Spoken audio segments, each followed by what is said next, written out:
soils we have at Luddite are we're pretty fortunate to have the soils that we have, and that is the reason why we made the decision to dryland farm.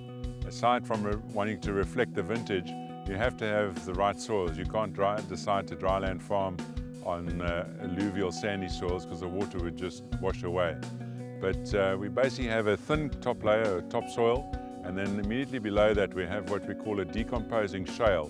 Now the decomposing shale is it breaks up quite easily, but the beauty about this is that if it has layers inside it, like slate almost, and the water seeps into those cracks, and that's where the water sits. And you'll notice on here that there are beautiful hairline sort of marks, and that's actually roots, very fibrous roots that find their way in and make sure that they can absorb the water in these strata of decomposed shale.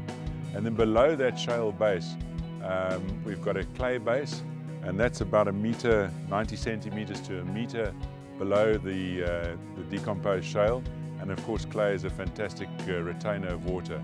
So when the vines get older, they search, and because they're not irrigated, they have to look for water, and they search down and they find the moisture that's sitting in this decomposed shale and the moisture that's sitting in the clay. The other bonus about those sort of soils, and generally clay and decomposing shale, is that they are cool soils. And generally what we mean by cool soils is that even in the heat of summer, if you go back or if you go down just below the surface, the roots are nice and are kept nice and cool by the medium of the clay, and are generally red wine soils.